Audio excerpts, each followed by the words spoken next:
Pair of linear equations in two variables chapter का exercise 3.1 हम लोग सॉल्व कर रहे हैं। क्वेश्चन नंबर 2 है on comparing the ratios a1 by a2, b1 by b2 and c1 by c2. Find out whether the lines representing the following pair of linear equations intersect at a point, are parallel or coincident. Okay, तो इनमें जो है दो equations दिए हुए हैं। यहां 3 questions हैं। क्वेश्चन नंबर 2 में हर एक में दो लीनियर इक्वेशन दिए हैं इन टू वेरिएबल्स। टू वेरिएबल्स मतलब एक एक्स वेरिएबल है और एक वाई वेरिएबल है। हमको यह बताना है कि इससे जो लाइंस बनेंगे, दो लाइंस बनेंगे सबसे। ओके, जो लाइंस बनेंगे क्या वो आपस में एक दूसरे से इंटरसेक्ट करते हैं, एक दूसरे को कट करते हैं, या फिर पैरेलल है, या फिर कोइंसिडेंट है, मतलब एक के ऊपर एक। तो इनको सॉल्व करने के लिए 3 कंडीशंस हैं जो हमें पता होना चाहिए, और वो 3 कंडीशंस मैं आपको बता रहा हूं क्या है।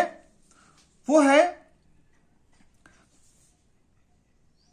जब इस वे में कोई भी pair of linear equation in two variable दिया हुआ है a1x plus b1y plus c1 equal to 0, a2x plus b2y plus c2 equal to 0, ये दो लीनियर इक्वेशन दिया हुआ है। अब इसमें जो पहला कंडीशन है कि अगर हम लोग इसमें a1 by a2 मतलब coefficient of x, coefficient of y और कांस्टेंट टर्म, अगर ये तीनों a1 by a2 इक्वल होगा b1 by b2 इक्वल होगा c1 by c2, तब जो लाइंस इन दोनों से बनेंगे वो कोइंसिडेंट होंगे। ओके, कोइंसिडेंट होंगे मतलब एक के ऊपर एक होंगे। जैसे दो लाइंस बनेंगे, एक लाइन ऐसा बनेगा तो दूसरा लाइन एग्जैक्टली इसी के ऊपर ऐसे आ जाएगा। ओके, तो जिसके चलते क्या होगा, इसमें इन्फिनिटली मेनी सॉल्यूशंस बन जाएंगे, मतलब हर एक पॉइंट इसका एक्स वाई कोऑर्डिनेट हमको दे देगा, बहुत सारे सॉल्यूशन मिलेंगे।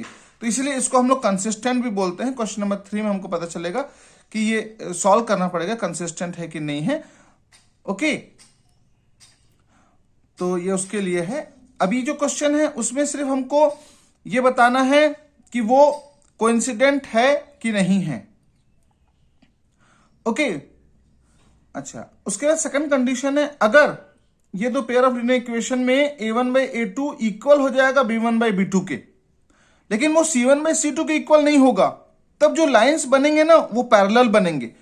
ओके, दोनों लाइंस आपस में ऐसे पैरेलल होंगे, कभी नहीं मिलेंगे, उसका कोई भी उनका सॉल्यूशन नहीं होगा, क्योंकि ये मीट नहीं हो रहे हैं, कोई सॉल्यूशन नहीं बनेगा। और इसी को हम लोग इनकंसिस्टेंट बोलते हैं। जब कोई सॉल्यूशन नहीं बनता है ना, उसको हम लोग इनकंसिस्टेंट बोलते हैं। सॉल्यूशन बन गया तो उसको हम लोग कंसिस्टेंट बोलते हैं। ओके, और थर्ड कंडीशन है अगर a1 by a2 not equal है b1 by a2, b1 by b2 के, तो उसमें c1 by c2 निकालने की अब जरूरत ही नहीं पड़ेगी। अगर पहले हम लोग को a1 by a2 और b1 by b2 not equal है मिल गया, तब ये समझ जाएंगे कि हम लोग जो लाइंस है वो इंटरसेक्टिंग है। इंटरसेक्टिंग का मतलब होता है इस प्रकार से एक ही एग्जैक्टली वन सॉल्यूशन होगा इन लोगों का, यहां कोऑर्डिनेट एक्स वाई निकलेगा। ओके, तो इस कंडीशन को हम लोग कंसिस्टेंट बोलते हैं क्योंकि इसमें सॉल्यूशन है।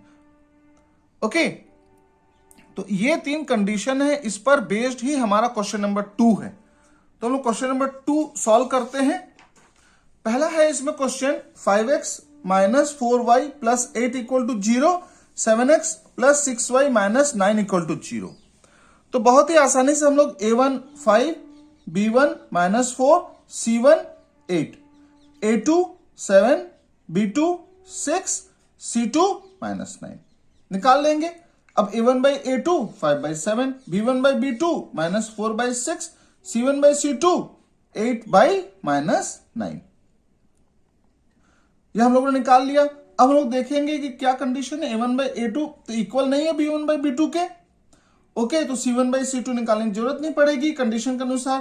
तो hence the given pair of linear equation intersect at A point, ये इंटरसेक्ट करेंगे। ओके, मतलब इस तरीके से इसमें इंटरसेक्ट होगा, क्योंकि इतने निकालना था हम लोग को कि ये इंटरसेक्ट होते हैं कि नहीं होते हैं। तो हमको ये कंडीशन मिल गई a1/a2 is not equal to b1/b2, तो हम लोग लिख देंगे कि ये इंटरसेक्ट करेंगे। वैसे ही सेकंड क्वेश्चन है 9x plus 3y plus 12 equal to 0, 18x plus 6y plus 24 equal to 0। यहां भी हम लोग a1 equal to 9, b1 equal to 3, c1 equal to 12, a2 equal to 18, b2 equal to b2। Okay, यहां ये b2 होगा, b2 equal to 6 and c2 equal to 24। ये हम लोग लिख लेंगे। उसके बाद कंपेयर करेंगे a1/a2 क्या है 9/18 विच कम्स टू 1/2। b1/b2 क्या है 3/6 which is equal to 1/2। c1/c2 क्या है 12/24 विच इक्वल्स टू 1/2। तो हमने देखा a1/a2 equal to b1/b2 equal to c1/c2 आ गया। इसलिए क्या होगा given pair of linear equations, ये होगा कोइंसिडेंट। ओके, कोइंसिडेंट मतलब क्या होता है, एक के ऊपर एक आ जाएगा, उसी एग्जैक्टली ऐसे एग्जैक्टली उसके ऊपर में, तो इन्फिनिटली मेनी सॉल्यूशंस इसका होता है। ओके, थर्ड क्वेश्चन में हम लोग देखते हैं 6x minus 3y plus 10 equal to 0, 2x minus y plus 9 equal to 0। तो इसमें भी हम लोगों ने देखा a1 क्या है 6, b1 क्या है -3, c1 क्या है 10, a2 क्या है 2, b2 क्या है -1 coefficient of y and c2 क्या है कांस्टेंट टर्म 9। तो a1/a2 क्या आ गया 6/2 that is equal to 3/1। b1/b2 क्या आ गया -3/-1 that is equal to 3/1। c1/c2 क्या आ गया 10/9।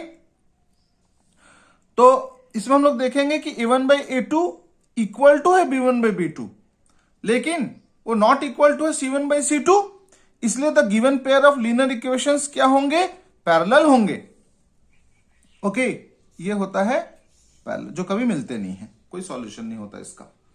ओके, सो ये वीडियो यहीं पर खत्म होता है। अगर आप लोगों को वीडियो पसंद आया होगा तो जरूर लाइक करेंगे, सब्सक्राइब करेंगे और कमेंट करेंगे। Thank you.